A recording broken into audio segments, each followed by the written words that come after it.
గురుగారు, స్తోత్ర పారాయణలలో అష్టకాలకు ఎంతో ప్రత్యేకత ఉంది. ఈ నేపథ్యంలో గురువాష్టకం యొక్క ప్రత్యేకత ఏమిటో తెలియజేస్తారా? గురువాష్టకాన్ని ఆదిశంకర భగవత్పాదుల వారు రచించారు.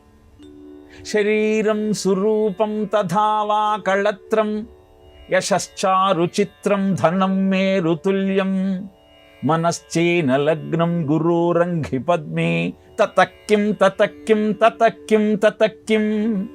ఇలా ప్రారంభమవుతుంది ఆ గురువాష్టకం.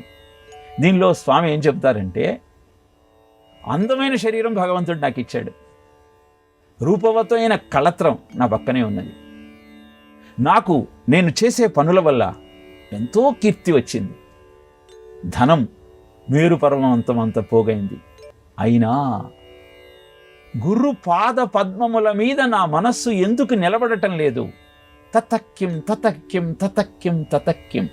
ఎక్కటి మానవ జన్మం ఎత్తిన ఫలమేమున్నది, వదలను సంసార సుఖము, వదలను ఇంద్రియ భోగము, వదిలేద గురువు దైవము, ఎక్కడి ఈ మాయ అన్న అన్నమాచార్య కీర్తనకు మూలం ఈ గురువాష్టకమే. ఇలా అద్భుతమైన గురుభక్తిని నీలో ఉత్పన్నం చేసుకోవాలి అన్న సత్యాన్ని ఈ గురువాష్టకం ద్వారా ఆదిశంకర భగవత్పాదుల వారు మనకు తెలియజేశారు.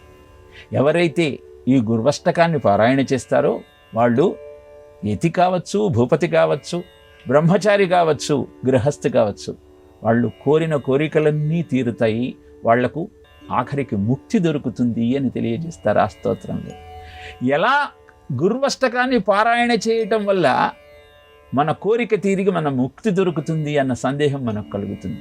దానికి సమాధానం ఏమిటి అంటే, ఎవరైతే గురువు యొక్క వాక్యాన్ని తన జీవన పథానికి సోపానంగా నిర్మించుకుంటూ గురువు మాటను పాటిస్తూ జీవితాన్ని గడుపుతారో వారికి కోరిన కోరికలన్నీ తీరుతాయి అనటంలో సందేహమే లేదు. కారణం, నిన్ను నడిపించే శక్తి ఆ గురుభక్తి. అది నీలో పెంపొందించాలన్న ఆలోచనతో ఆదిశంకర భగవత్పాదుల వారు ప్రపంచానికి అందించిన అద్భుతమైన స్తోత్రమే ఈ గురువాష్టకం.